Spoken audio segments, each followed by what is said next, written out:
Pongan ahí en el chat. Buenas tardes, profesor. ¿Se escucha o no se escucha? ¿Sí?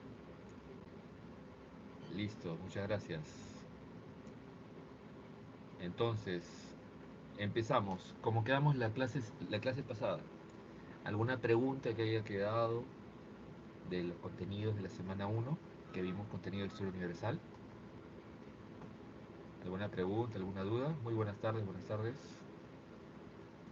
¿Todo está claro? ¿Alguna cosa que haya quedado? ¿Nada? ¿Todo bien? ¿Sí? ¿Seguro, seguro? Buenas tardes, buenas tardes. Todo ok. Ya, entonces vamos a empezar nuestra sesión. ¿Ya?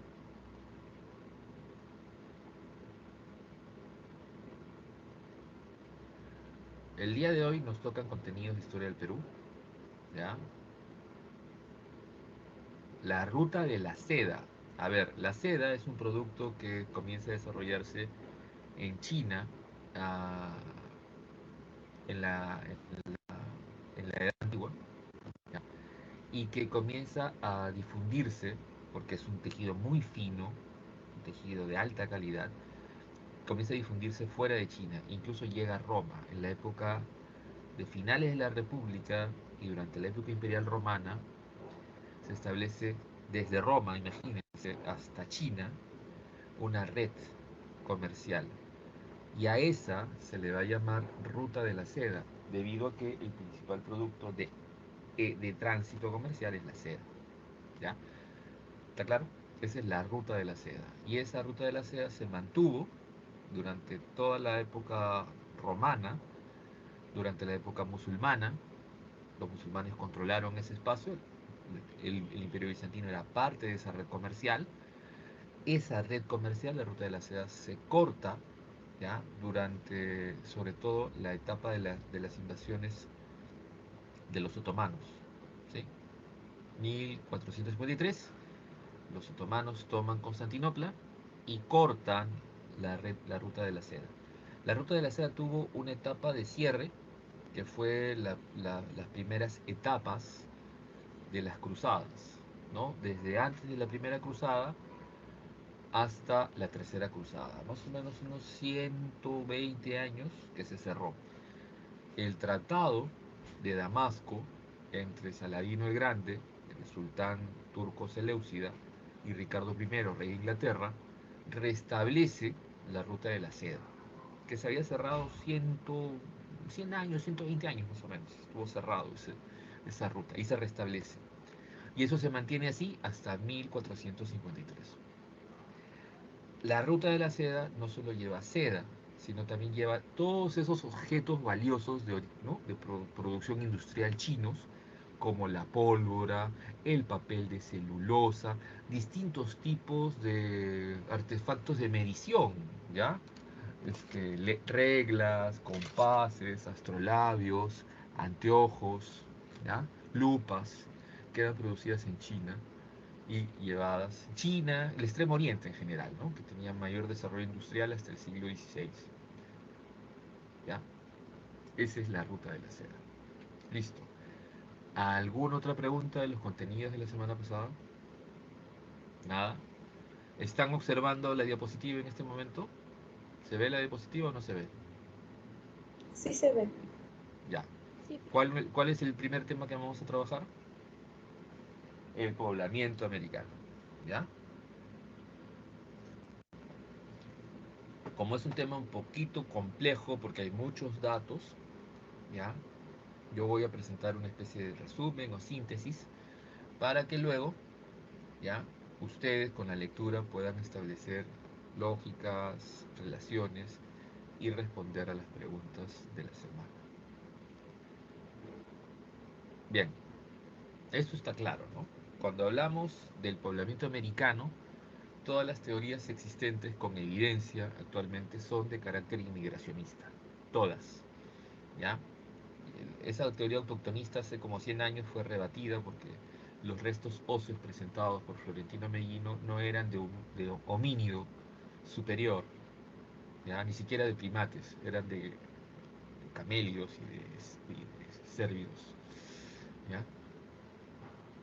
Pero lo que sí tenemos claro es un proceso migratorio donde el Homo sapiens llega ya plenamente evolucionado por distintos lugares del planeta, ¿ya? Entonces, hablamos de una migración asiática, de una migración oceánica, es decir, desde las islas de la Polinesia y la Melanesia, y una migración australiana, que son las teorías que más o menos se manejaron entre los años 20, 30, 40, 50. Pero el avance de la arqueología y el descubrimiento del denominado hombre de Kennewick en Estados Unidos, al noreste de los Estados Unidos, demostró que hay otro flujo migratorio que es el noratlántico o europeo, o también llamado solutrense. ¿Ya? Vamos a poner algunos detalles, ¿no? Vamos a poner este cuadro resumen. Aunque en este tema podemos a ver algunos detalles porque con los otros sí vamos a tener que ser más esquemáticos. A ver, en el caso de la teoría asiática hay un tronco común que se le llama el paleomongol. Ese tronco común es el ancestro genético de la población asiática originaria y de la población americana originaria. ¿Ya? Entonces, la población originaria americana y sus descendientes y mestizos, o sea, nosotros, tenemos elementos genéticos comunes a la población asiática. Una cosa que ya es, ¿no?, incuestionable se llama la mancha mongólica, ¿no? ¿Has escuchado eso? Si no sabes, es esta mancha que tienen los bebitos y que con el paso del tiempo va reduciéndose, absorbiéndose, pero nunca se borra. Y genéticamente eso va a quedar, ¿no? Son características muy comunes. Ahora, la evidencia es abundante. La genética es determinante, ¿no? Y a eso hay que sumarle evidencias de carácter geográfico. A finales del Pleistoceno tenemos esto, ¿sí? Esto está unido. Hay un puente de hielo entre Asia y América. Esta será la imagen actual, la imagen del Holoceno. Pero este flujo migratorio se da desde finales del Pleistoceno hasta inicios del Holoceno, ¿ya? Ahora, en el caso de la teoría oceánica o la migración polinésica, melanésica, eh, ya estábamos hablando del Holoceno. Son pueblos que llegan durante el Holoceno, utilizando las corrientes marinas para cruzar el Océano Pacífico. Y nos traen una serie de costumbres, ¿ya? Cerbatanas, hamacas, que son las que usamos normalmente. Y además de una serie de eh, similitudes lingüísticas. Ahora, años después se ha hecho algo. En la época de niño, o sea, los años de niño, es muy fácil navegar desde allá hasta acá. Y en las épocas de niña, en los años fríos, es muy fácil navegar desde aquí hasta la Polinesia. ¿Ya? Eso no, hay una especie de arqueología experimental. Hay un científico escandinavo, Thor Heyerdahl, que hizo ese experimento, ¿no? Saliendo de Huanchaco, en Trujillo, para llegar a la Polinesia. Ahora, la teoría australiana, planteada por Méndez Correia, nos plantea también este proceso, ¿no? A finales del Pleistoceno, ya hay un proceso que duró varios siglos que permitió, esto era mucho más grande, por supuesto, permitió que grupos humanos de Australia, que son de raza negra, como ves acá, un nativo australiano, llegaran, y la Antártida era mucho más grande, incluso es muy posible que haya estado conectada por hielo con Sudamérica. Ahora, la teoría asiática tuvo un flujo constante de varios miles de años, un montón de gente, además viene caminando. En cambio, por la oceánica, la australiana y la noratlántica llegaron muy poquitos, pero igual dejaron sus evidencias, desde restos materiales, restos biológicos, incluso aportes culturales, ¿no? Hamaca, cerbatana, de los de los polinésicos, boomerang, chozas colmena de los australianos, ¿ya? ¿Qué es el óptimo climático? Repito, un periodo que durante varios siglos hay una estabilidad climática que permite a estos grupos, ¿no?, lanzarse a estas... Es una aventura, pues, ¿no? Es una aventura irse a lo desconocido, que es lo que están haciendo.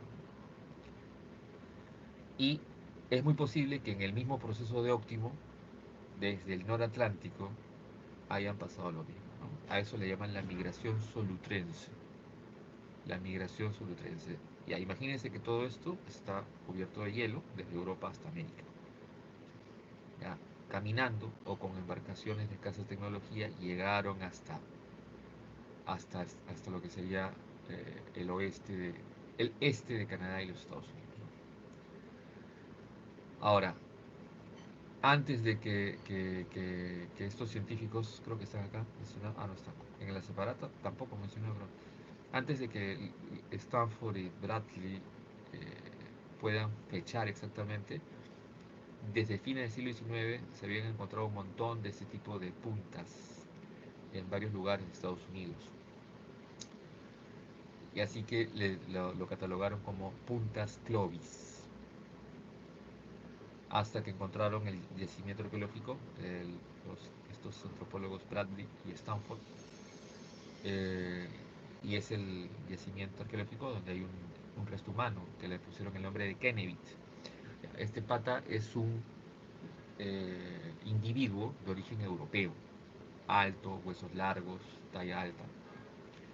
No corresponde ¿no?, a la fisiología asiática o paleomongol. Y ahí quedó, ¿no? Sabemos que, miren, la tecnología de piedra que se difunde por América será esta. El tipo de choza que se difunde por América será el australiano, ¿ya? Y, y vamos a ver esto, ¿no? Ya desde la época lítica hay estos intercambios, e inicios del Holoceno ya hay estos intercambios entre los pueblos. Ojo, el primer sitio arqueológico con presencia humana en América está en Chile, ¿ya? Y corresponde a un resto humano. ¿De quién? De un aborigen, de un negro, proveniente por la vía australiana, ¿ya? Australia, está el mapa, Australia, Tasmania, las Islas Auckland, las Islas Macquarie, Antártida, Sudamérica.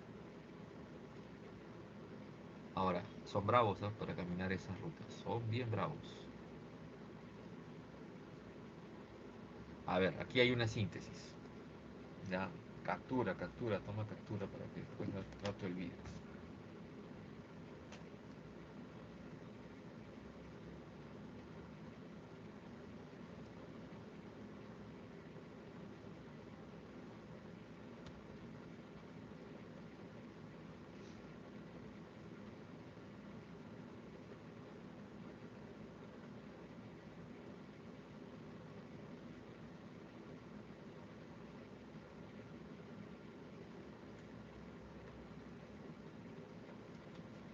¿Ya?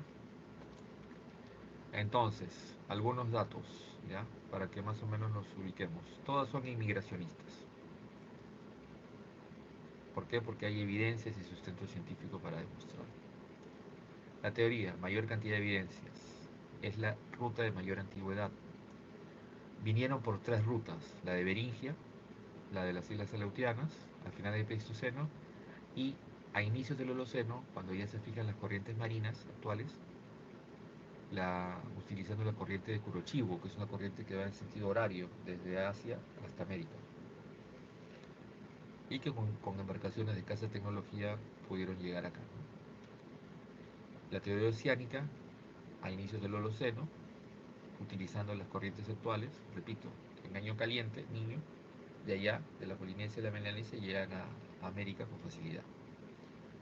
Hay evidencias culturales, en la teoría australiana, finales del Pleistoceno, ahí repito, es para muchos científicos el mismo proceso de óptimo climático, que es el que permite los procesos migratorios desde Australia a Sudamérica y desde Europa a Norteamérica.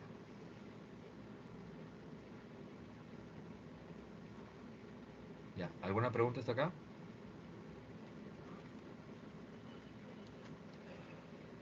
¿Está claro? Ya, entonces nos metemos a este tema. Periodificación de la historia del Perú. ¿Ya? Cuando hablamos de la periodificación de la historia del Perú, estamos hablando de las dos propuestas que hasta ahora se mantienen y que, ojo, ustedes que quieren ingresar a San Marcos, y me imagino ya tienen sus colecciones de preguntas, ya, libros de preguntas, deben saber de que en San Marcos usamos las dos periodificaciones, la de John Rowe, que es la que está arriba, ¿sí? Y la de Lumbreras, que es la que está abajo. Lumbreras fue profesor de San Marcos muchos años, falleció el año pasado. Y nos hablan de este proceso. O sea, estas etapas, su fundamento teórico y la evidencia es distinta, pero cronológicamente coinciden, ¿ya? Entonces, estas dos teorías, en lugar de ser contrapuestas, se complementan, ¿ya? Entonces, ¿cómo aprendo esto, profe? Caballero nomás, memoria. Memoria y memoria, no te queda otra, porque lamentablemente, si queremos trabajar esto, tenemos que utilizar la memoria, ¿no? No sé por qué se cambia de idiomas. Entonces, Rowe en el 1960 publica su libro sobre esto, utilizando ¿qué teoría? La teoría de la evolución de la cerámica, ¿ya? En cambio, años después, Lumbreras publica su libro utilizando la teoría del desarrollo económico-social materializado en la organización del Estado. Lumbreras, ¿no? Fue profe en San Marcos cuando yo ingresé y él explicaba que si vemos una pirámide, esa pirámide implica que haya una institución, que es el Estado, que es encargado de controlar los excedentes para redistribuirlos. Y no solo el excedente, sino también el tiempo de trabajo, ¿ya? Si hay cerámica, entonces hay especialistas que se dedican 24/7 a eso y que habrán otros dedicados a la producción de sus alimentos y que por norma, ¿sí?, puede ser de una autoridad estatal con atributos religiosos y políticos, tiene que funcionar el sistema de esa manera, ¿no? Porque si no hay especialización, no hay desarrollo. ¿Está claro? Si todos hiciéramos lo mismo, no habría mejoras. Si todos, ¿no?, hiciéramos lo mismo, ganáramos lo mismo, no habría mejoras, no habría incentivos, no habría, ¿no?, excelencia. Esa es la propuesta. ¿Está claro? Ya. ¿Hicieron captura o no? Nada que profe regrese, ¿eh?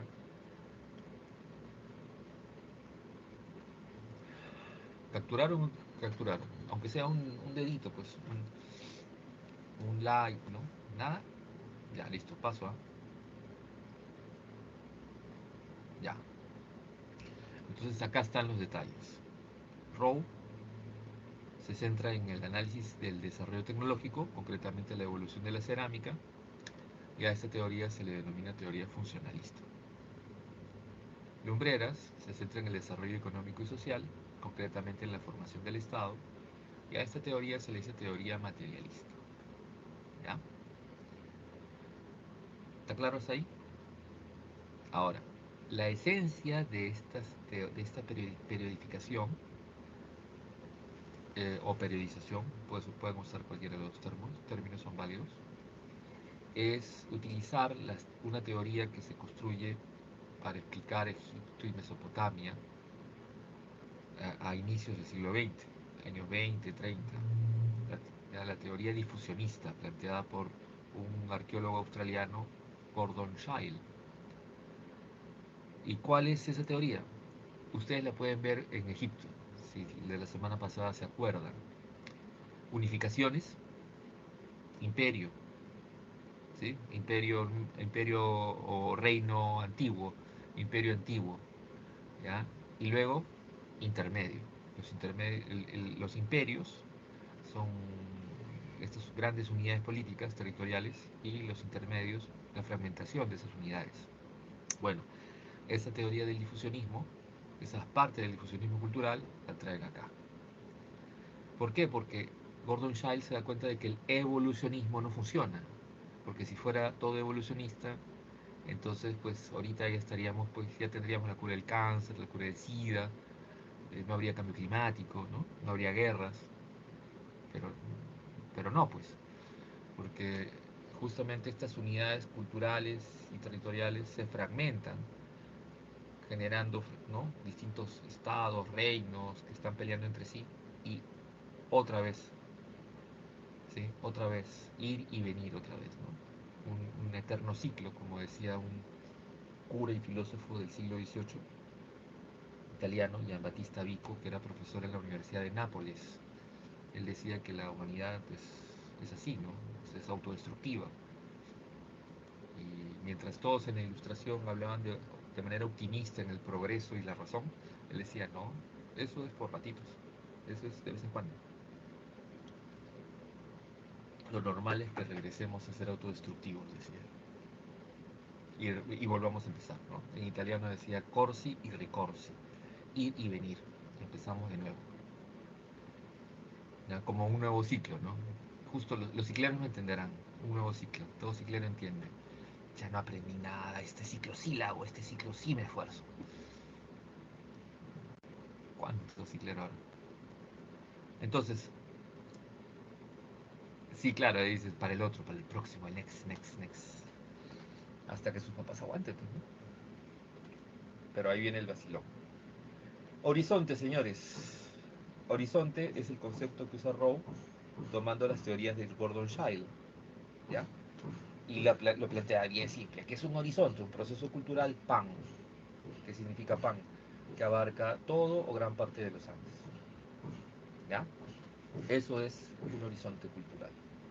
En el caso peruano, prehispánico, tenemos el primer horizonte, horizonte temprano, Chavín, horizonte medio, horizonte o segundo horizonte, que conforma dos grandes unidades político-territoriales, Huari y Tiahuanaco. Y en el tercer horizonte, también llamado Tahuantinsuyo. Para Rowe, la evidencia es que hay una expansión de un estilo de cerámica en una época en distintos lugares. Es decir, en el primer horizonte encontramos el mismo tipo de cerámica de Chavín de Huántar en lugares más allá de Ancash, en La Libertad, en Cajamarca, en Piura, en Huánuco, en Lima, en Junín, con esas mismas características, con estos mismos ídolos, imágenes, dioses, ¿ya? Lumbreras, sobre lo mismo pero con otras evidencias. El control del Estado. Una forma de control del Estado que se manifiesta en un tipo de especialización social, en un tipo de organización y desarrollo tecnológico, patrones constructivos, ¿sí?, patrones de organización de las edificaciones, desarrollos tecnológicos como la hidráulica o la metalurgia, ¿ya?, formas mismas de las estructuras arquitectónicas. Y eso es lo que Lumbreras observa, por ejemplo, para los periodos de horizonte.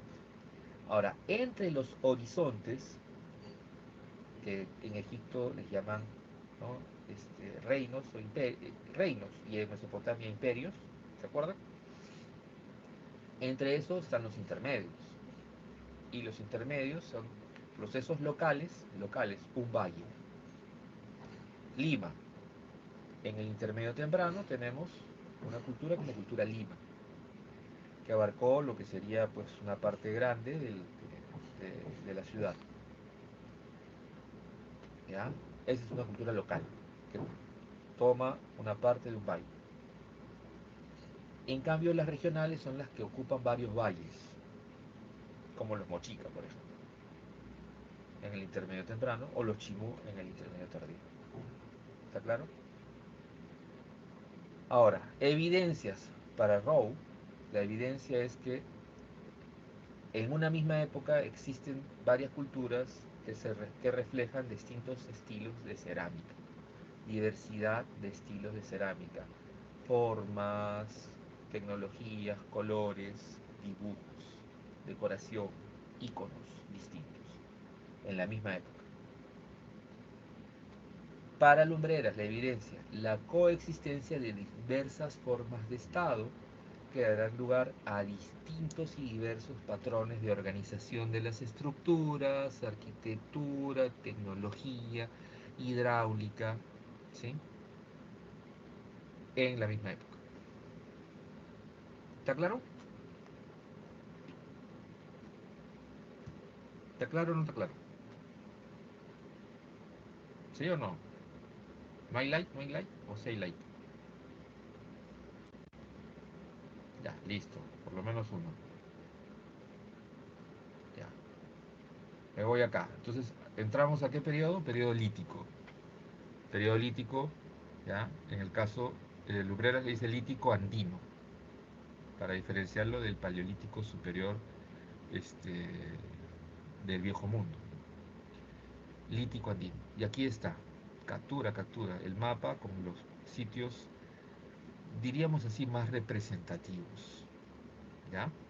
Y con los años, cada vez que dicto esto, o sea, como esta semana empezó el lunes, el sábado, domingo, el sábado en la noche, domingo en la noche me puse ahí a buscar qué artículos nuevos había, pero artículos de revistas, no artículos de Wikipedia, ¿no? Sino artículos de revistas científicas, ¿no? O de museos hay sobre esto. Y estos son datos actualizados el domingo en la noche. ¿Ya?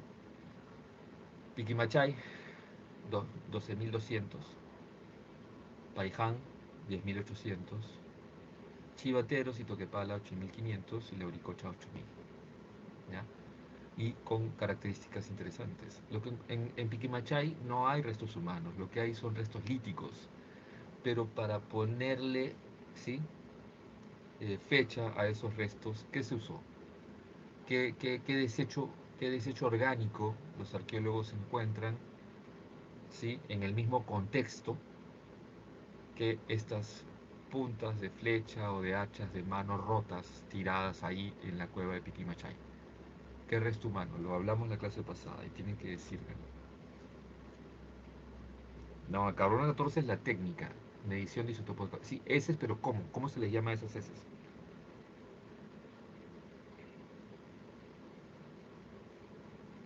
Muy bien, muy bien, muy bien, Adrián, muy bien, Ariana. Los coprolitos son las heces humanas fosilizadas, ¿ya?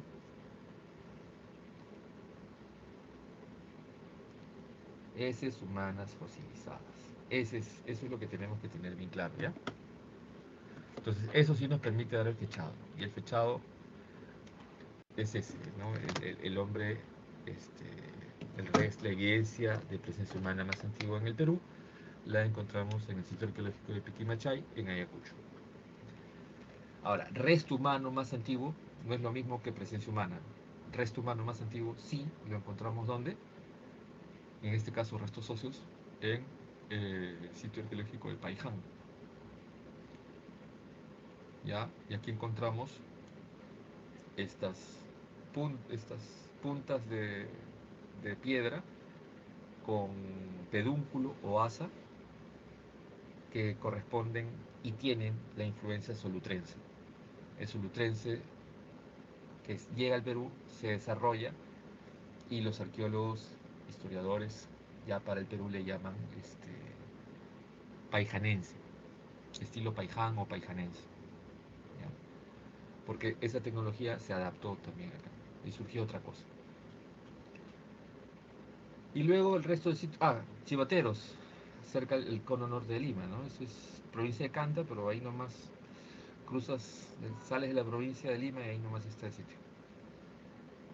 Ahí hay una cantera, es decir, el lugar donde extraen estas piedras de las que hacen su tecnología, ¿no? Y hay un taller donde se dedicaban a eso. Ahora, repito, las piedras no se pueden fechar. Chivateros fecharon gracias a qué? a los coprolitos dejados por nuestros antepasados, pero también a la cantidad enorme de huesos de los animales que comieron, ¿no? Una especie de basurero. Un profe que enseñaba en San Marcos, Lucio Bonavía, decía que la arqueología con mayor cantidad de datos es la que se hace en basurales, ¿ya? Él era experto de épocas tempranas, entonces en esos basureros de nuestros antepasados se encontraba todo, pues, que comían, ¿no? Que producían incluso, qué enfermedades tenían, niveles de todo. Y el otro sitio que es muy conocido que tiene pinturas rupestres, arte rupestre, ¿sí? Arte rupestre, rupestre significa que se hace con cosas de la naturaleza ¿no? Y en este caso estamos hablando de pinturas rupestres o pintura parietal también, si quieres llamarla. ¿Qué características tienen que tener estos sitios? Aquí están.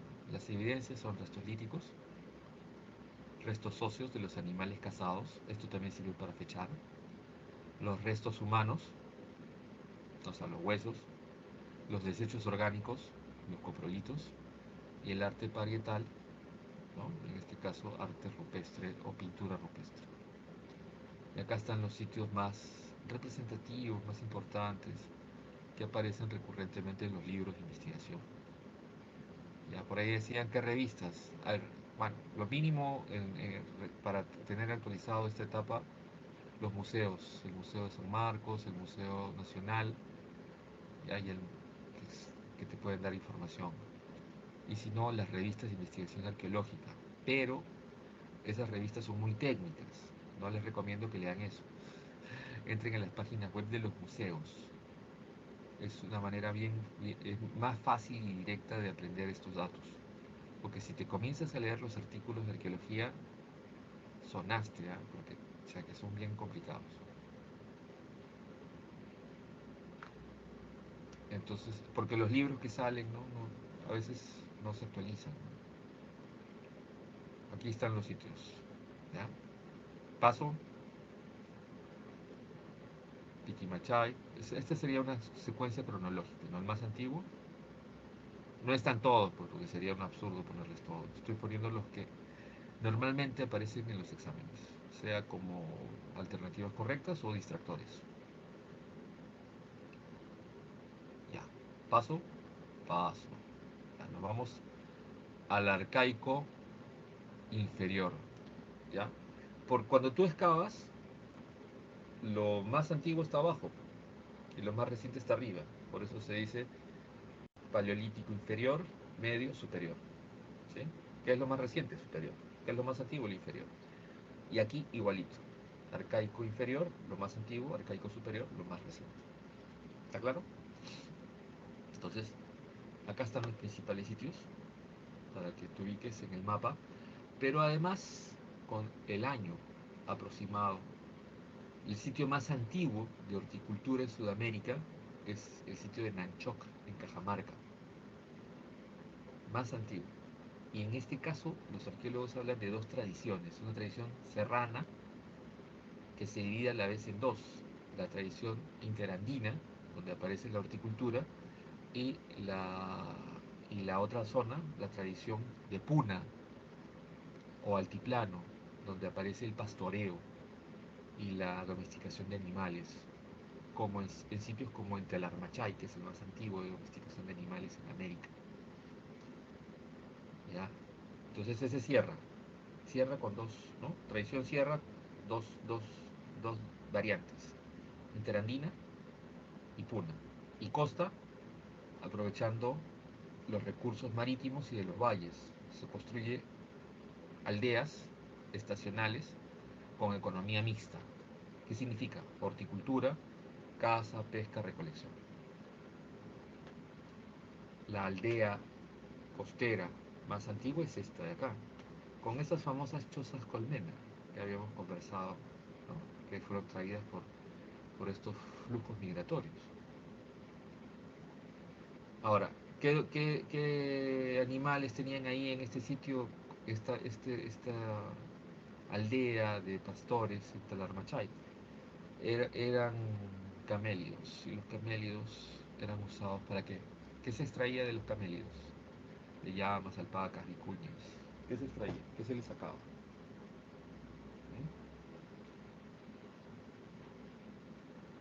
¿Mm? Lana. ¿Qué más? Cuero. ¿Qué más? Cuero, lana.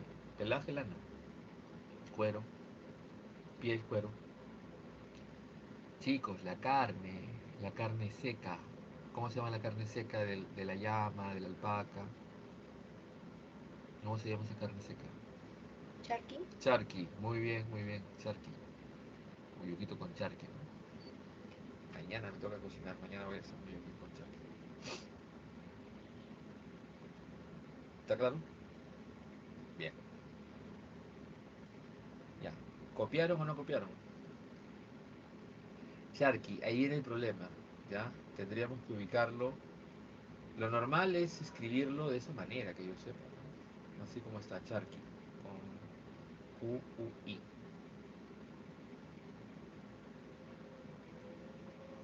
Bien, ya. ¿Paso o no paso? ¿Copiaron o no copiaron?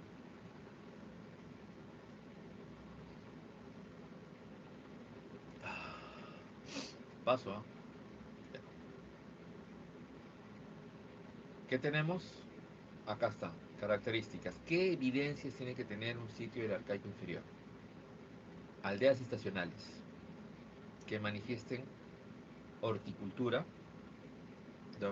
o domesticación de animales. Para saber con detalle la domesticación, tenemos que ver los restos óseos. En Telarmachay, la aldea tiene corrales y al costado de los corrales encontraron un basurero de huesos de estos animales, lo cual hace que la arqueóloga que investigó, una arqueóloga francesa, Daniela Lavallee, dijo que ahí ese es el primer lugar de domesticación de animales y al mismo tiempo el corral más antiguo y la primera zona de procesamiento de la carne de estos camelios para convertirla en charqui. ¿Qué año? Esto es 5200 a.C. Y obviamente que evidencia distintos desechos orgánicos. Y acá están los principales sitios, que son los más recurrentes en las preguntas de los exámenes, sean como alternativas reales o como distractores. Estos dos son, ¿se acuerdan? Costa. Estos dos son costa, estos dos son economías mixtas, así se les dice. Estos dos de acá, Telarmachay y Jayguamachay, son domesticación de animales.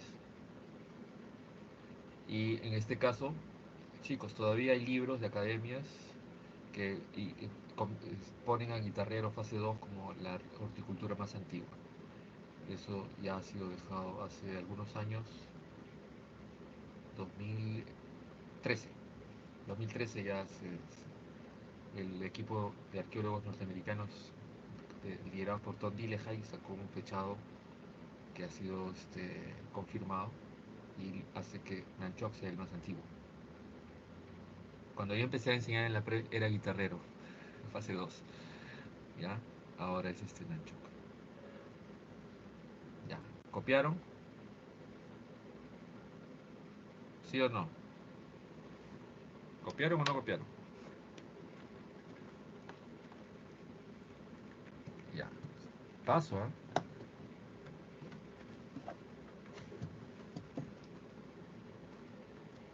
Listo, seguimos entonces. Ahí está, los sitios del arcaico superior.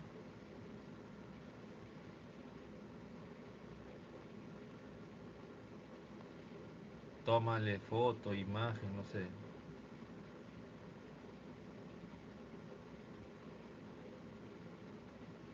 ¿Ya?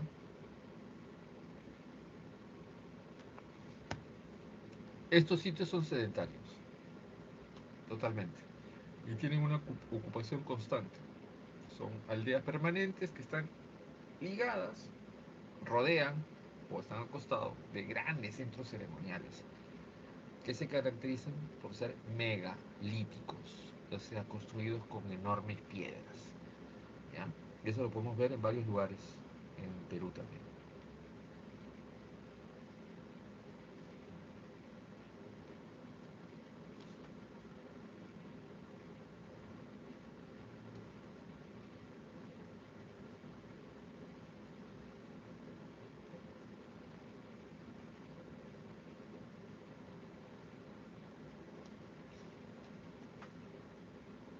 ¿Ya? Tenemos, si se dan cuenta, desde la costa de la Libertad hasta la costa de Lima y por la sierra las zonas de Huánuco, ¿ya? Junín, Huánuco, hay varios sitios. Entonces, Caral tiene una ocupación constante. Caral, según Chadi, es una especie de capital y que no tiene área productiva, que tiene una serie de recintos dedicados a la administración dentro del modelo teocrático de un primer estado. Y alrededor de Caral sí hay varios asentamientos urbanos que se dedican a la producción ganadera, agrícola o pesquera. Ahora, se pesca para salar el pescado y secarlo. ¿Ah? O sea, la forma de consumir pescado antes en el Perú, antes del frigider, antes de las refris, era o lo consumías fresco de día o lo salabas. ¿Ya? Lo he visto, la gente sacaba su pescado salado, lo dejaba remojando de un día para otro, cambiaba el agua, se rehidrataba y así se hacía, por ejemplo, el ceviche. Estoy hablando hace 50 años. Eso del ceviche que por pescado fresco es más influencia japonesa que otra cosa.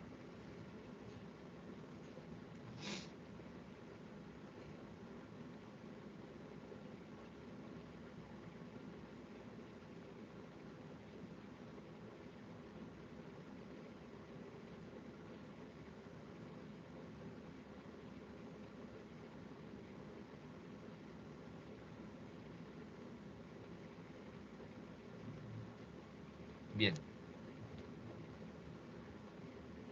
ahora hay también diferencias, ¿no? Tradición serrana, que son pirámides escalonadas de dos plantas. Tradición costeña, pirámides escalonadas de varias plantas, más anfiteatros rectangulares o semicirculares. Y en las dos hay fogones o altares de fuego para quemar las ofrendas, que pueden ser ofrendas de alimentos, de animales o de personas. ¿Ya?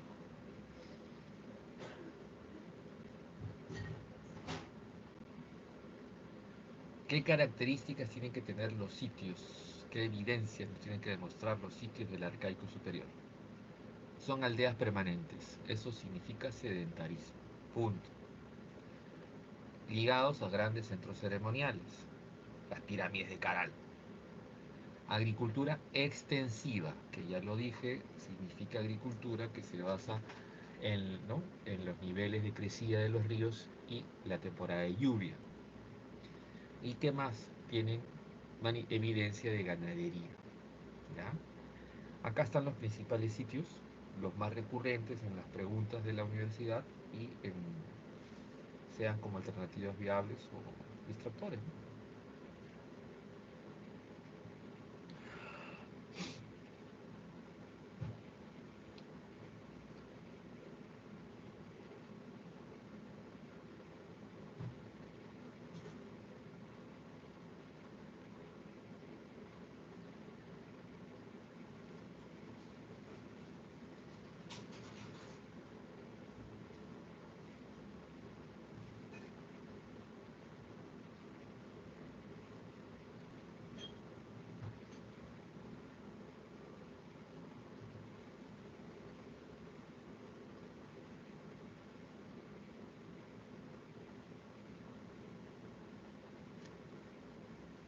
Ya está. Paso. Acá hay un sitio que tuvo una ocupación constante, y lo he puesto, que es Huaricoto, en Ancash, que cuando Tello excavó ahí, dijo que eso era Chavín. Pero años después, otros arqueólogos excavaron y encontraron una fase anterior, porque muchos sitios arqueológicos están encima de otros. ¿ya? Entonces lo que encontró Tello es la fase Chavín en Huaricoto, pero abajo había otras fases, y la fase más antigua es del 2800 antes de Cristo, y esto lo trabajó un profesor de San Marcos que ya se jubiló hace unos años, Hernán Amat, ¿ya? ¿Está claro? ¿Listo?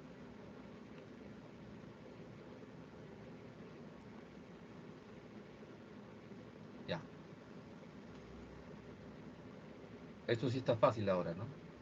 Las características del Paleolítico Superior, del Viejo Mundo, Europa, Asia, África, son similares a las características del periodo lítico andino. Las del Mesolítico, de la clase pasada, Europa, Asia, África, son similares al arcaico inferior. Y las del Neolítico, Europa, Asia, África, son similares a las del arcaico superior andino.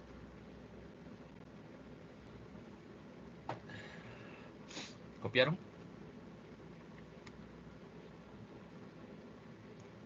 ¿Copiaron o no copiaron?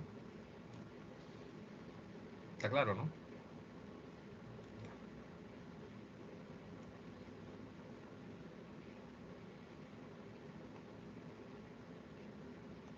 A ver, este tema también está en la separata.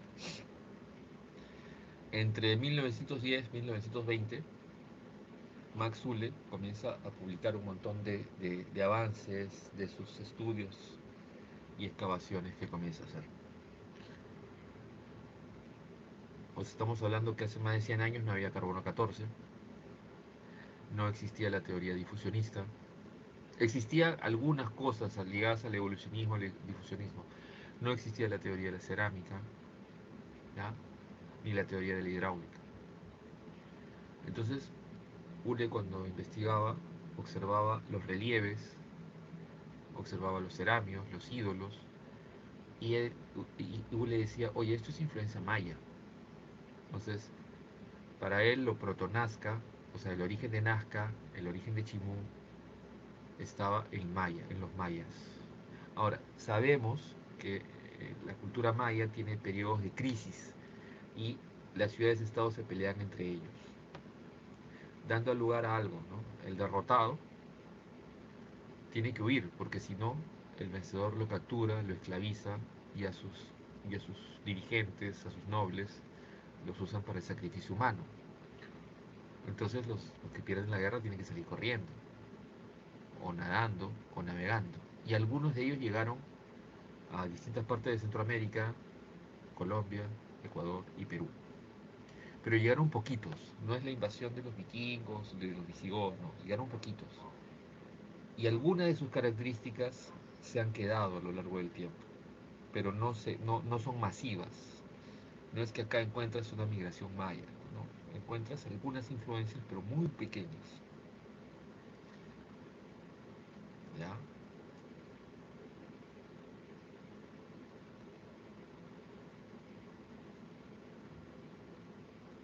Ahora, Tello regresa para 1920, 21, de haber estudiado, y él ya trae las teorías más avanzadas, el difusionismo cultural, la teoría de la cerámica, que estaba de moda en esa época, hace 100 años más o menos. Y con eso comienza a ver las secuencias de la cerámica. La más simple será la más antigua, ¿sí? ¿Y dónde encuentra la más simple? Chavín de Huántar. Entonces, a partir de ahí Tello plantea esta idea que Chavín es tiene la cerámica más antigua, cultura matriz del Perú. Y tiene razón. Años después, cuando ya viene el carbono 14, Tello tiene la razón en varias cosas, pero no en todas. ¿Ya? Para los años 60, 70, 80, se comienzan a descubrir varios sitios. ¿Dónde? En distintas partes de la costa norte del Perú y del Ecuador. Entonces, varios arqueólogos encontraron cerámica más antigua que la de Chavín de Huántar en La Libertad, Cupixnique, Sechín, ¿ya? Y así fueron encontrando. Y Kaufman encuentra cerámica más antigua todavía en Valdivia, en el Ecuador. Entonces, todo tiene que ver con la evidencia y con la técnica del fechado, ¿ya? ¿Está claro? ¿Paso o lo dejo ahí? ¿Están dibujando la mano? Ya está, no, esto ya está.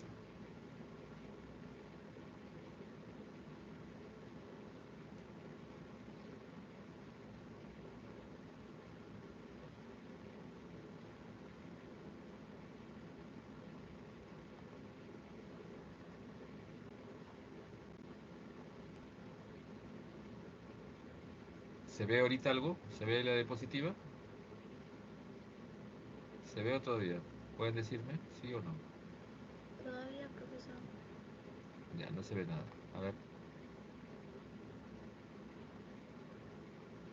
Ahora.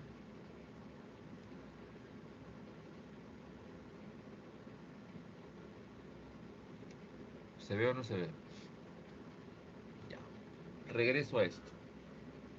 Teoría de Rowe, teoría de lumbreras. Son complementarias. ¿Está claro? Listo. ¿Está claro intermedios horizontes? Clarito, ¿no? ¿Por qué repito esto? Porque ahorita vamos a entrar, pues, ¿no? Vamos a hacer la síntesis desde el primer horizonte, primer intermedio, segundo horizonte, segundo intermedio.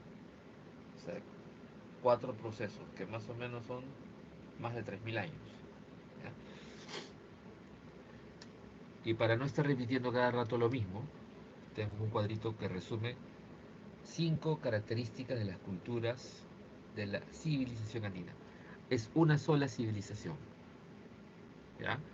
Que se ha reflejado en varios periodos y en varias formas de Estado y culturas, pero es una sola, ¿ya? ¿Está claro? ¿Se ve o no se ve? Ahora, ¿se ve o no se ve? ¿Pueden decirme si se ve? Ok, alguien ha puesto un mensaje de que no se ve. Ya, listo, gracias Camila.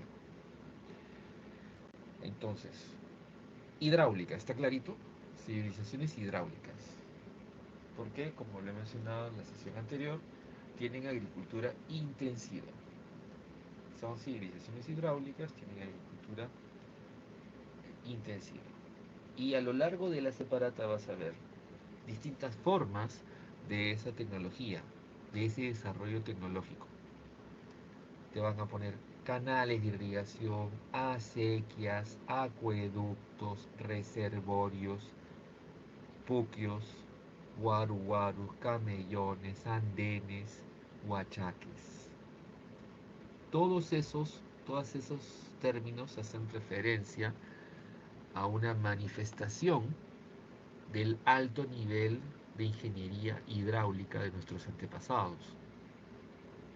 ¿Ya?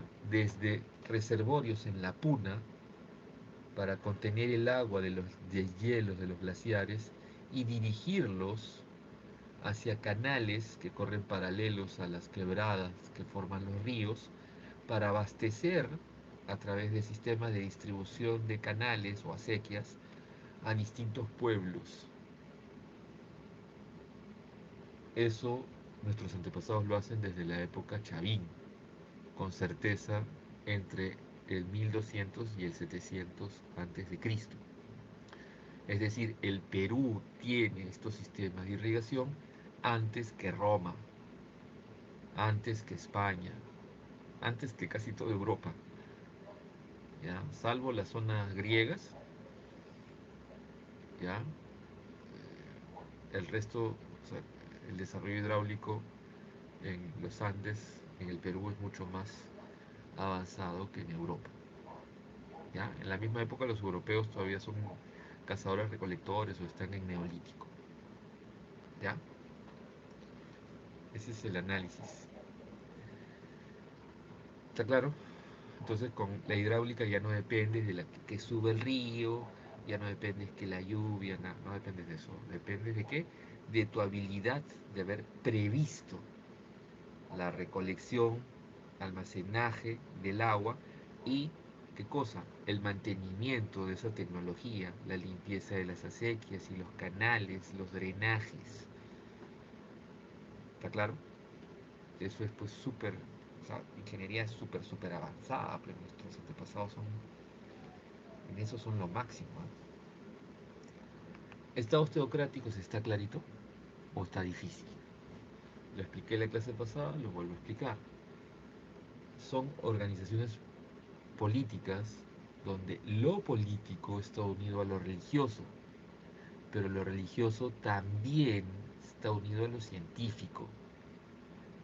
El prestigio de Chavín de Huántar no es que tenga un ejército poderoso, sino que su casta sacerdotal tiene una serie de conocimientos útiles para la gente. La gente llega a Chavín de Huántar como ofrendas a cambio de servicios de carácter científico-tecnológico. Es decir, de distintos pueblos llegan con ofrendas para que gente de la élite chavín vaya a hacerle sus obras de hidráulica o de construcción, ¿no? Sus canales de irrigación. Eso es la importancia. Y obviamente todos los santuarios antiguos del viejo mundo y del nuevo mundo son a su vez observatorios astronómicos para fijar el calendario, para fijar las estaciones del año, medir el tiempo atmosférico. ¿Para qué? Para la producción, para la agricultura, para la ganadería, ¿ya? Para eso. Y también en estos lugares llevan a sus enfermos para ser curados porque hay médicos. Repito, está unido todo. En la antigüedad, los únicos pueblos que separaron esto fueron los griegos y los romanos, ¿ya? Porque acuérdense que en la Edad Media volvió, ¿no? La iglesia volvió a tener mucho poder y controlar la cultura, incluso querían convertirse los papas en la suprema autoridad de Europa. No, eso es terrible. En otros, y fuera de este contexto, los estados musulmanes son estados teocráticos. Y eso incluso, se ha escuchado del fundamentalismo islámico, sobre todo el modelo yihadista, cree en eso, ¿no? Que las leyes deben salir del Corán, no de la razón ni los derechos, sino del Corán. ¿Ya? Entonces es complicado, ¿no? La historia es así de cruel. Ahora, también les dije que en la antigüedad todos los pueblos, su forma normal de religión es el politeísmo. El monoteísmo es una imposición cultural. Monoteísmo es una imposición cultural. Y acá el monoteísmo es impuesto por quién. ¿Quién impone el monoteísmo? ¿Quién obligó a todos los pueblos a ser monoteístas? Así es, la conquista española. Pero como los curas eran muy relajados, ¿ya? Y la mayoría de curas les interesaba más el lucro, la ganancia, el poder, hacer sus grandes haciendas, sus grandes colegios pitucos, universidades pitucas, hacer empresas para vender pisco, vino y otras cosas más. Ese es el vacilón de los curas, ¿eh? Y los monasterios, convertirse, ¿no? España entró, el sistema financiero español colapsó, pero los curas y las monjas, los monasterios se volvieron en bancos, ¿ya? En bancos en el siglo XVII. Para 1630, 40 ya no hay bancos en el Imperio Español. ¿Quién asume esa chamba? Los monasterios. ¿Y de dónde sacan plata líquida? De la limosna, pues. O sea, las limosnas que tú dejas es la liquidez y los bancos, ¿no? Usaban ese dinero para prestarlo. En serio, esto es una locura. Así era la colonia. Entonces los curas se dedicaron a eso. Entonces, como eran tan relajados y se dedicaron a otras cosas, se mantuvieron algunos elementos de las culturas prehispánicas que los vemos en los idiomas nativos, lenguas nativas, el folclore, nuestras vestimentas típicas, danzas típicas y nuestra diversidad de comida. Toda esa diversidad de folclore, idiomas, comidas, danzas, es producto de que el monoteísmo se impuso a medias y que los curas fueron muy relajados, felizmente. Eso es algo bueno. Ahora, nos dejaron sin identidad, pero bueno, hay que trabajar, ¿no? Listo. Ahora, ese politeísmo se refleja en que hay un montón de templos, Y esos templos tienen diversas divinidades o deidades o íconos. Y a veces en un templo hay un dios mayor y varios dioses menores. ¿Ya? A veces es un templo para un solo dios. Ahora, una cuarta característica que se refleja en casi todas es el militarismo, ¿no? Estamos hablando de organizaciones políticas militaristas, es decir, gobiernan castas militares ligadas a las castas sacerdotales. ¿Ya? Para Chavín de Huántar no hay mucha evidencia de eso, pero parece ser que a finales sí, porque a finales de la etapa Chavín hay guerras, hay señales y evidencias de violencia. En el resto del pueblo sí, en el caso de los Tiahuanaco, ellos se expanden teocráticamente por su poder mágico, religioso, científico, pero crean fortificaciones, ciudades fortificadas con tropas. Eso se ve claramente en Tiahuanaco. En cambio, Wari sí, desde el inicio, ellos fueron conquistadores, colonizadores. Y durante los intermedios, todos los pueblos de los intermedios son pueblos de guerreros. Y todos quieren conquistar a otro para, ¿no?, formar reinos más grandes. Y obviamente la quinta, ¿no? Son sociedades altamente jerarquizadas. No se puede usar el concepto de clase, porque eso implica otros elementos históricos, pero sí se puede usar el concepto de casta, o sea, por herencia familiar, o estamentos, que tiene que ver con noblezas y plebes. Y las noblezas son por lo general los fundadores. ¿Ya? El sistema de castas es totalmente cerrado, se reproduce entre familias. En cambio, el sistema de estamentos se abre, ¿no? Nosotros, los fundadores de la ciudad, los padres de la patria, pero acogemos y defendemos a la plebe. Eso, por ejemplo, es el discurso de los romanos y que se observa, por ejemplo, a través de los relatos que los españoles en la conquista recogen, se observa que se mantiene en la época inca y que puede ser desde la época Tuari y Tiahuanaco. ¿Ya? Pero esto es lo que hay. O son castas, que son sociedades cerradas, donde hay familias que asumen ciertas labores y punto, y no hay cambio, no hay ascenso, y los sistemas de estamentos, donde hay una nobleza que son los descendientes de los dioses, los descendientes de los reyes, de los héroes, las panacas reales, ¿ya? Y los demás, los otros, los aliados, los que defendemos, los que tributan, ¿no? La plebe. Bien, ¿está claro hasta acá? ¿Paso o no paso? Hablen, aunque sea su dedito, su like. Bien, ¿alguna pregunta? Porque ya empezamos a hablar a correr un poco, ¿eh? Profesor, Sí, te escucho, dime. disculpe, ¿podría volver a explicar lo de las sociedades jerarquizadas? No, A ver, no presté atención. muy simple, naces rico, mueres rico. Naces pobre, mueres pobre. Ya, no tenemos evidencia. Por tradición oral, lo que recogen los españoles llega hasta Huari y Tiahuanaco. Más abajo, no, o sea, primer horizonte y primer intermedio, solo tenemos información arqueológica. Pero por la información arqueológica nos damos cuenta que desde la época del Arcaico Superior, Caral, hay vivienda diferenciada. Y en las momias vemos la diferenciación. ¿Sí? Las élites tienen ajuar funerario costoso, con muchas ofrendas, ¿ya? Y el pueblo no. El pueblo vive en chocitas y su ajuar funerario es muy simple. Una bayeta. ¿Saben qué es una bayeta, no?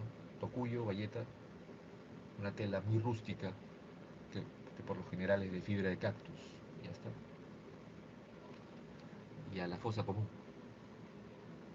En cambio, las élites ajuar funerario, ofrendas. Y para el caso de los mochica, que sí tenemos, de los mochicas sabemos su idioma, porque la cultura mochica colapsa, pero los grupos mochica quedan y mantienen su idioma, ¿ya? El mochica o mochica. Y ellos en su idioma se explican eso, ¿no? Sus reyes, que eran descendientes de los dioses, y por eso viven en esos palacios, y cuando se mueren por eso tienen esas ofrendas de lujo, ¿no? Y con sacrificios humanos incluso, como el señor de Zipán.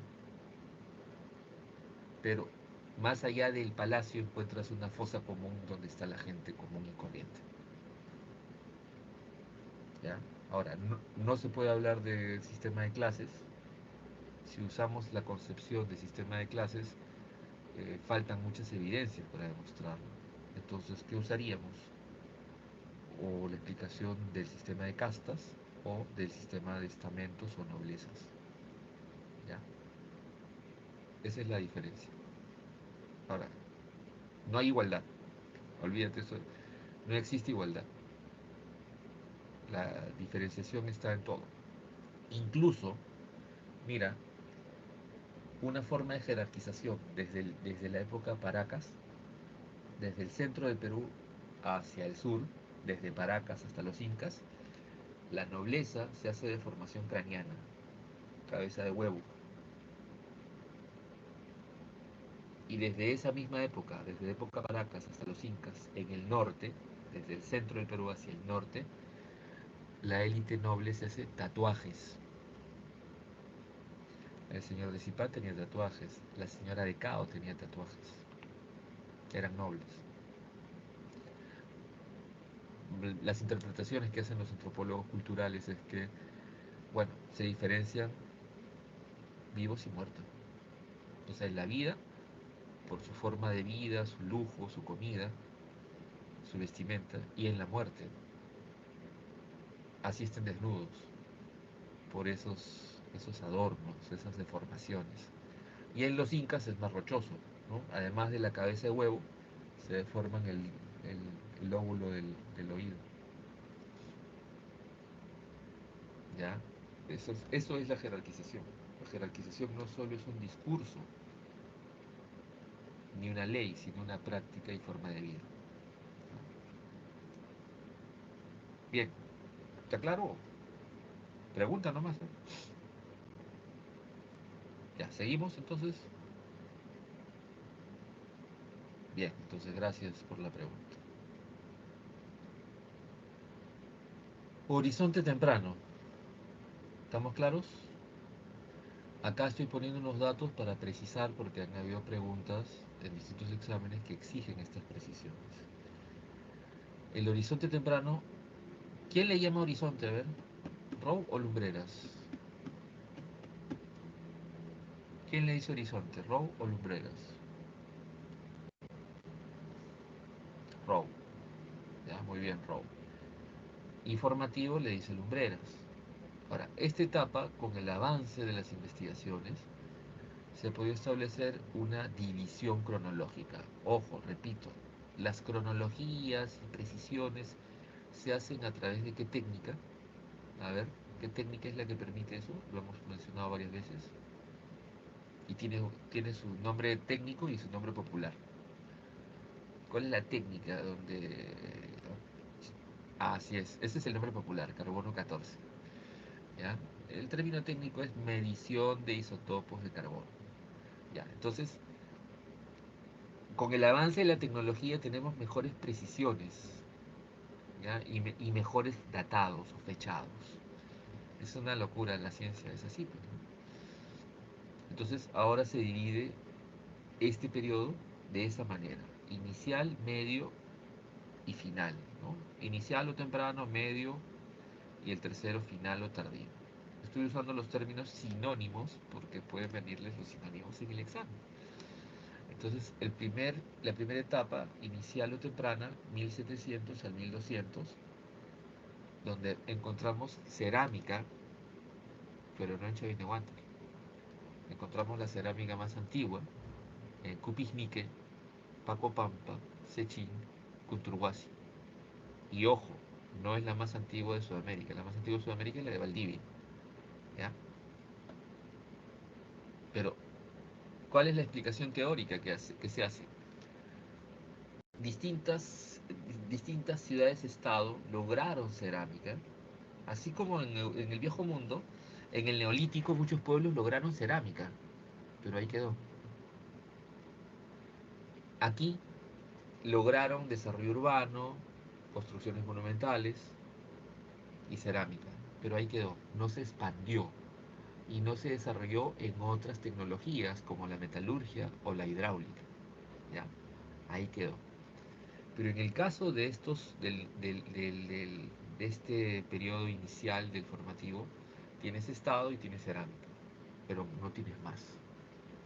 En cambio, es loco, ¿no? A partir de 1200 vemos que en muchos de estos lugares incluso hay ¿no? hay una capa chavín. Y esa capa chavín es su cerámica más sus elementos tecnológicos y constructivos. Se modifican algunos de esos edificios, se hacen redes hidráulicas o de irrigación y se llevan elementos de metalurgia, sobre todo del cobre. Y ya estamos hablando de la segunda etapa o el formativo medio o lo que le llaman, ¿no? Expansión chavín, que repito, se expande de manera teocrática. Es decir, de estos lugares, ponte Cupijnique, comenzaron a llevar ofrendas a Chavín. Oye, por favor, ¿no? Toma la ofrenda, pero ayúdame, quiero tener una red de hidráulica para producir más y no depender de la lluvia como tú tienes. Ya, y se hacía eso. Ese es el prestigio, ¿no? Del poder teocrático, del poder mágico, religioso, pero repito, en esa época está unido a la ciencia. Y ese es el éxito de Chavín de Huántar. Ahora, Chavín a partir del año 700 se expande por lo que sería costa y sierra norte y central del Perú, y Tello ubica una nueva cultura y le dice Chavín de costa. Paracas, de la fase inicial, ¿no? De la fase cavernas, Tello y su equipo la identifican como el Chavín de costa. ¿Está claro? Ahora, Tello decía que Chavín tenía la cerámica más antigua. Eso ya no, ya se fue desechado. ¿Ya? Lo que sí queda es que es la primera síntesis de la cultura peruana, sí. Para todos los arqueólogos e historiadores, Chavín representará la unificación, la síntesis, el resumen de todas las culturas que se desarrollan desde el arcaico superior, Caral, Huacaprieta, formativo inicial, Pizmique, Pacopampa, Sechín, Coturhuasi. Eso es Chavín, un resumen, una primera síntesis de la cultura peruana. Otro argumento de Tello, que Tello decía que Chavín tenía origen amazónico. ¿Por qué? Porque sus íconos, sus dioses que están en sus grabados, en sus tallados, nos presentan pues, a estos seres de la selva, cocodrilos, jaguares, boas, águilas arpías. Y Tello decía, entonces este pueblo viene de allá.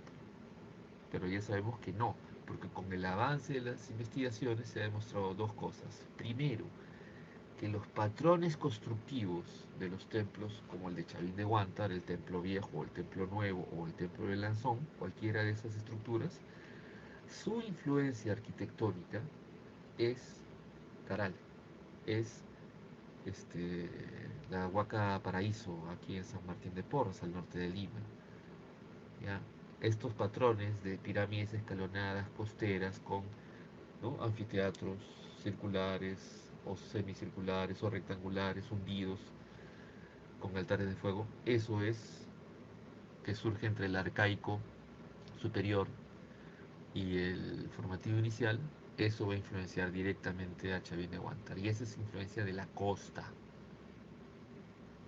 ¿ya? No de la selva. Con eso queda claro, ¿no? La influencia cultural de Chavín es costera.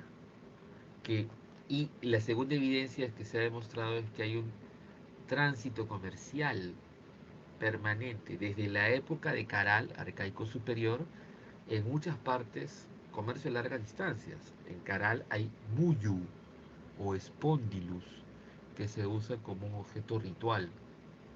No nos da tiempo para explicar el uso mágico religioso que hacían, pero era un objeto ritual que los templos, ¿sí?, requerían.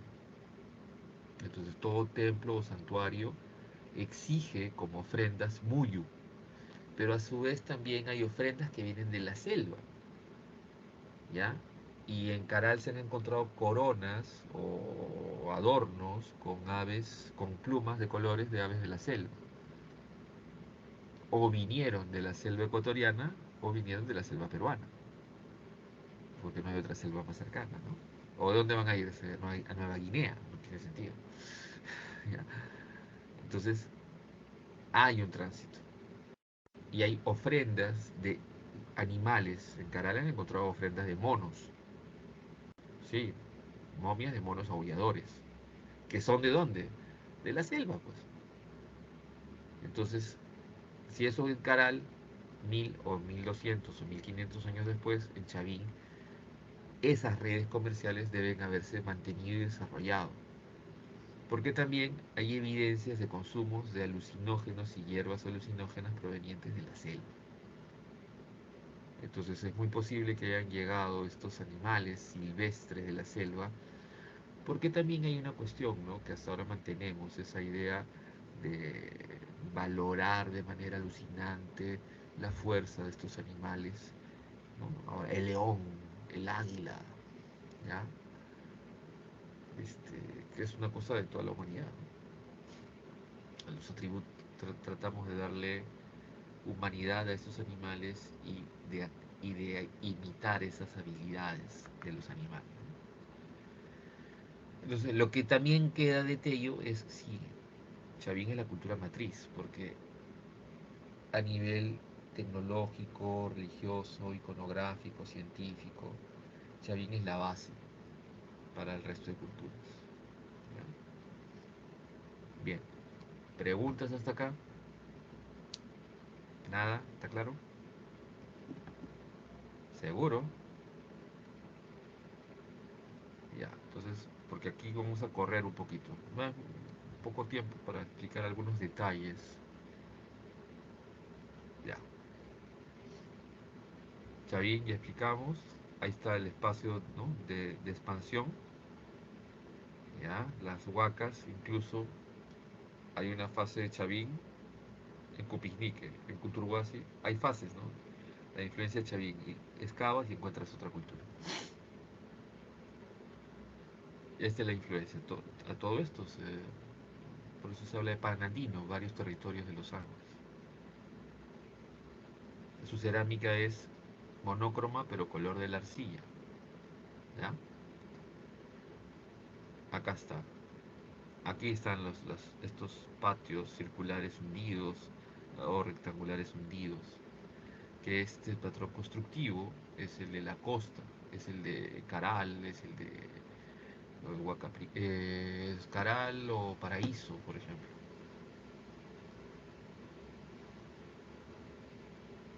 Cabeza clava, ya entendemos que es la cabeza clava. Sí, es una piedra tallada en forma de clavo con este personaje, ¿no?, mitológico, antropomorfizado, con dientes de jaguar, un humano con dientes de jaguar, nariz de oso. Paracas tiene dos etapas, una etapa propia de, ¿no? Mejor voy a la... Salgo de esto y regreso al, al que han puesto los coordinadores para la semana actual. ¿Dónde está? ¿Dónde está? Ahí está.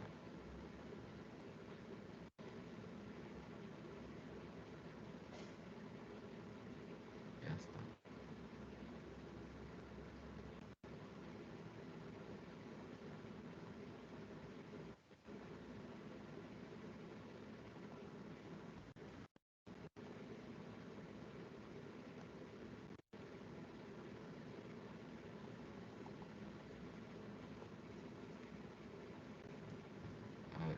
avanzar, avanzar, avanzar. Todo esto hemos visto, visto, pero acá está súper resumido lo de las culturas.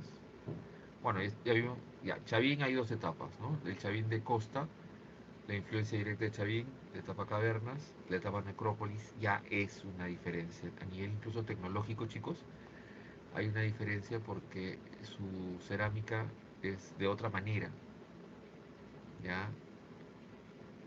La cerámica monócroma, precocción de Chavín es una cerámica sin pintura, es el color de la arcilla, ¿ya? En cambio, la cerámica pintada con un solo color es ya un salto, un cambio, que es el que corresponderá a la segunda etapa de Paracas. Les decía, la deformación craneana. Ahora, lo de la medicina Paracas es un misterio, no sabemos cómo lo hicieron, pero para hacer las trepanaciones y curar las heridas de fractura en el cráneo, tenían tecnología médica muy avanzada. Lo mismo que su textilería, ¿no? Sus mantos son excelentes. Ahora, muchos aspectos de la cultura paracas serán heredados por los nazcas. Ojo, los nazcas conquistan a los paracas. ¿Ya? Los nazcas conquistan a los paracas. Aquí ven una forma de tecnología hidráulica que es el puquio, y aquí aparece el dios. De los nazcas no sabemos nada, no sabemos qué idioma tenía, pero sí sabemos el nombre de su dios. En cambio, de los mochicas sí sabemos su idioma, porque a pesar de que su cultura colapsó, sus unidades políticas colapsaron, el pueblo, y a través de organizado de comunidades, sobrevivió y mantuvo su idioma hasta la conquista.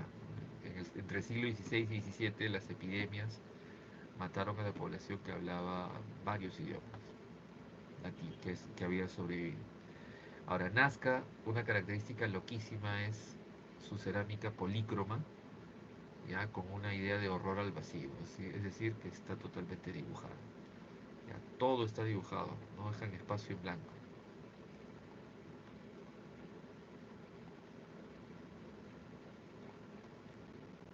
Bien, otras características. Las líneas de Nazca. ¿Para qué sirvieron? Ya hay muchas hipótesis, pero la que se mantiene a pesar de los años es la del calendario astronómico propuesta por María Reige.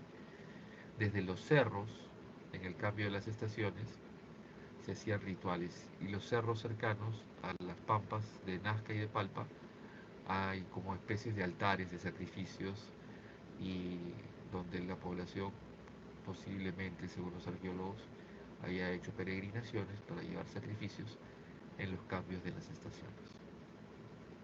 Ahora, camino ceremonial está difícil porque caminar en esta zona es muy frágil, es un entorno muy frágil. Si tú caminas por ahí destruirías las líneas. ¿Ya? La otra gran cultura del intermedio temprano son los mochicas. Los mochicas pusieron todo en cerámica. Todo, absolutamente todo lo que pusieron en cerámica. Su cerámica es a nivel de la escultórica la más avanzada que hay. ¿Ya?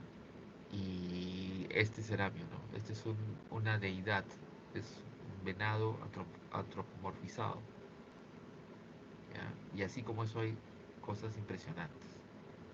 Usaban armaduras, ya desde la época Paracas hay evidencias de armaduras compuestas, ¿ya? Esto es un arma, no es solo un objeto ritual, es un arma, ¿ya? Acá está la actriz Magali Solier representando a la reina de Cao, o señora o dama de Cao. Esta es la que tenía tatuajes, ¿eh?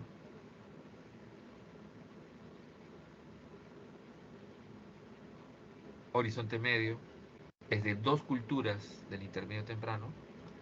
Desde Pucará se inicia la expansión Tiahuanaco, y desde Huarpa se inicia la expansión Huari. ¿Ya? Desde la sierra. Las dos hablan quechua. Las dos tienen el mismo dios, que es ese dios de ahí, que sabemos que se llama Huiracocha. ¿Ya? La primera en iniciar su fase de expansión va a ser la cultura Tiahuanaco, ¿no? Entonces, cuando llegan a una fase imperial, lo que hacen es trasladar la capital de Pucará, cruzan el lago, se van al lado actual, al lado boliviano, y forman este enorme capital con estos palacios gigantescos, ¿no? Con grandes piedras gigantescas, eh, que es el palacio de Tiahuanaco, ¿no? Ahora, ellos se expanden a través de, mientras que Tiahuanaco se expande de manera teocrática, Huari se expande de manera militar, pues, así de simple. Este avance, ¿no? Este es el Waru Waru, que es un sistema hidráulico para producir agricultura en el altiplano. Y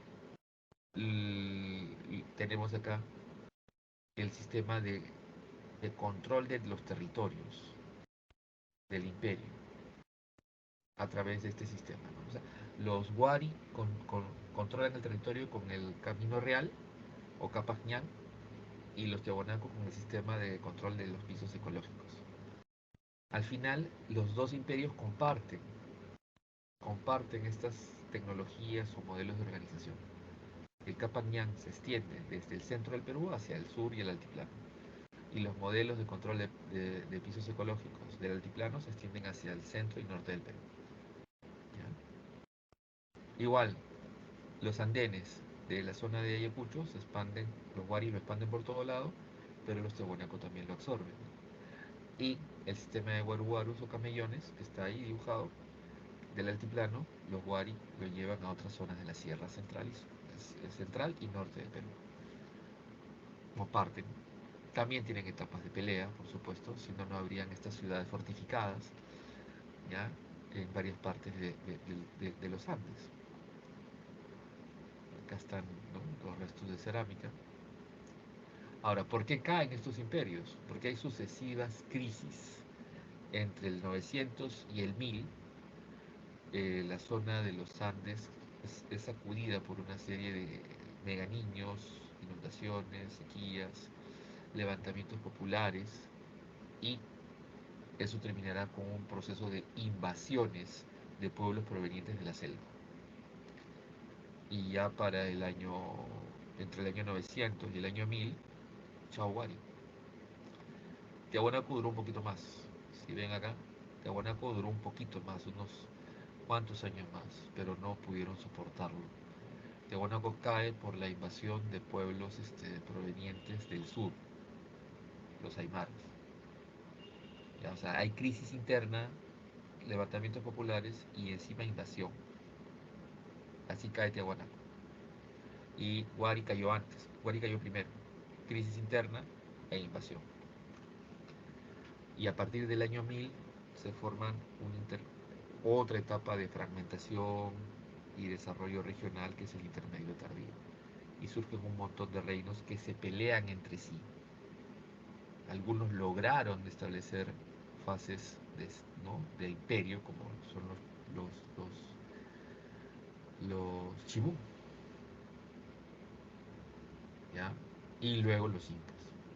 De la guerra entre chancas e incas, los incas aprovechan, forman alianzas con varios pueblos y continúan el proceso de expansión. ¿Ya? Ahora, los aymaras son los que destruyen Tiahuanaco, pero su fuerza invasora llegó hasta el centro del Perú. Por si acaso, en la sierra de Lima, Cañete, Yauyos, hay pueblos que hablan un idioma aymara, que es el cauqui, hasta ahorita. Y eso significa que llegaron hasta acá. Pero que no se terminaron quedándose alrededor del lago Titicaca, formando una serie de unidades políticas. ¿Ya? Y tenemos ahí varios, ¿no? Ahí tienen el mapa para ubicar. Los Icán o Lambayeque, que serán conquistados por los Chimú. Los Chimú están acá bien claros. Los reinos aymaras al sur, que son los que ayudaron a la caída de Tiahuanaco. O sea, destruyen el imperio, pero adoptan muchos de sus elementos, e incluso la arquitectura de los aymaras es una sucesión del modelo arquitectónico, los patrones arquitectónicos y ingeniería de los Tiahuanaco. La cultura chachapoyas, ¿ya?, que para muchos autores es una fusión de las culturas andinas antiguas y de las culturas de la selva. ¿Cuál más tienes? Los chancas, ¿ya?, que son los que se pelean con los incas. los Cajamarca, ¿ya? Que son los que van a ser conquistados de manera pacífica por los incas, se rindieron ante los incas, mejor dicho. Los Huancas, que también se rindieron ante los incas, los Huancas en el Valle del Mantaro. Los Ishma, en Lima, que es una cultura local que controló una parte del Valle del Rima. Y los Chinchanos, que sí controlaron varios valles de lo que ahora sería el sur de Lima y el centro de Ica. Ahora, según María Rostorovsky y los estudios de Valdemar Espinosa y María Rostorovsky, se forman más de 220 estados regionales o señoríos étnicos durante este etapa. Y de ahí los exitosos van a ser los Chibú, pero el más exitoso va a ser, ¿quién? Los incas. Ahora, los incas no lograron consolidar una identidad, un dominio, por eso lo que queda es la diversidad que vivimos hasta ahora. Acá está así, ¿no? Sicán, Chimú, algunos detalles. Captura si quieres. Chan Chan, ¿ya? Captura también ahí. ¿Cómo cae Chan Chan? Los incas.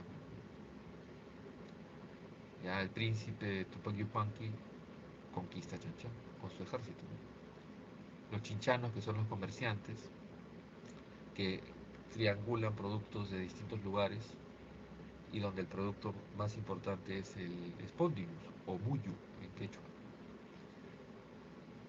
Acá está, el Muyu o Spondylus.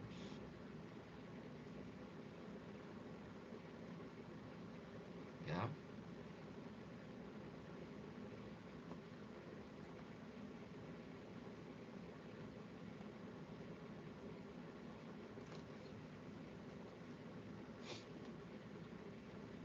Chachapoyas, que están justamente en la parte nororiental, límite con la selva, tiene enormes fortificaciones y la más espectacular es la de Cuela, ¿ya? Que tiene incluso un teleférico que te lleva. Antes te demorabas, si tenías buen físico, te demorabas 6 horas caminando. Ahora es un teleférico, ¿no? Que te lleva a mirar el sitio arqueológico y la fortificación. Aunque ha sufrido muchos daños, porque también el gobierno regional y nacional son muy irresponsables y no protegen el patrimonio histórico. Una parte del muro se ha caído, pero lo están reconstruyendo. Y es un atractivo turístico impresionante. Bien, preguntas hasta acá, si no nos vamos ya a la resolución de los problemas. ¿Alguna pregunta, jóvenes? Pregunten, ¿eh? Porque si no, el que no pregunta muere.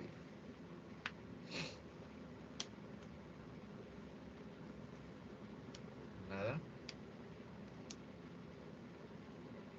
Ya. Entonces nos vamos con las preguntas. La primera pregunta nos plantea, típica pregunta de parear dos columnas, ¿sí? Donde nos presentan lugares y características del periodo lítico y del arcaico, ¿sí?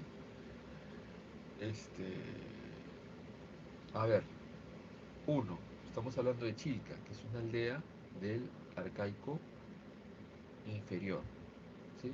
Que es una aldea costera del arcaico inferior que se caracteriza por tener economía mixta.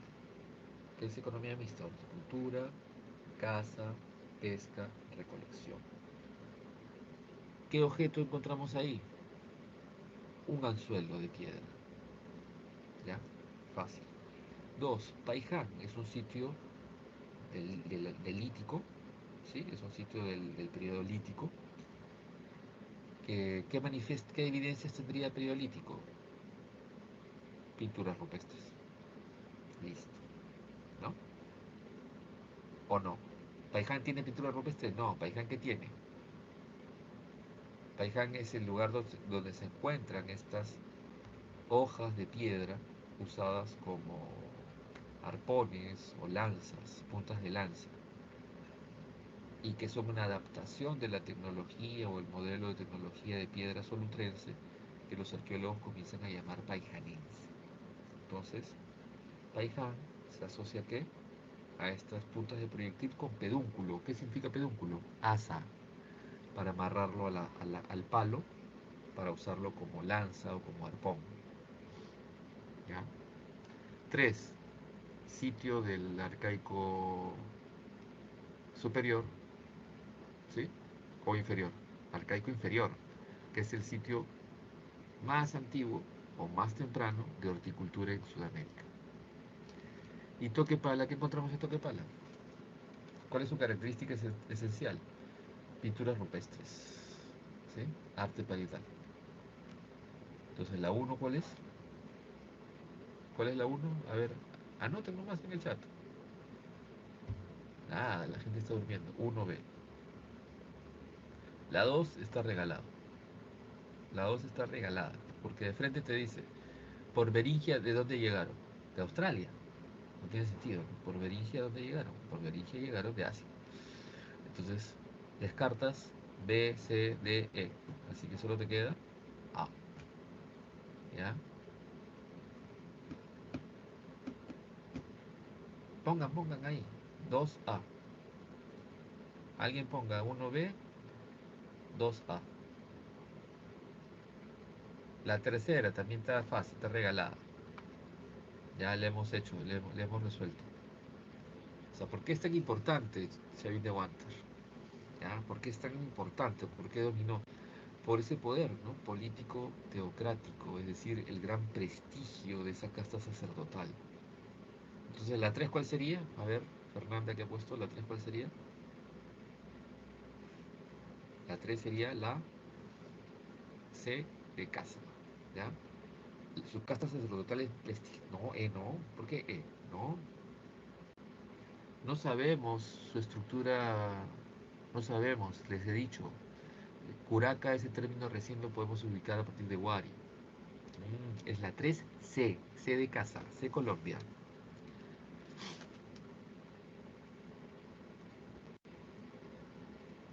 Está bien, está bien, está bien.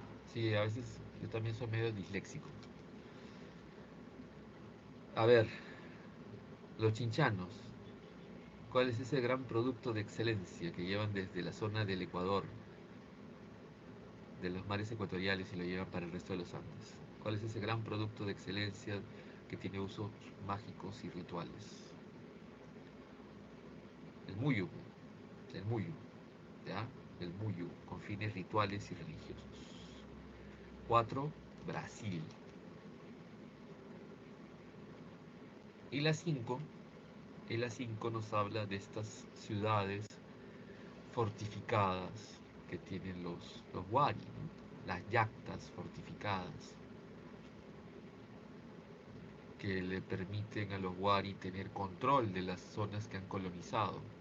Y en estas ciudades hay grandes almacenes, hay tropas y están los administradores que el imperio tiene para las distintas regiones que ha colonizado.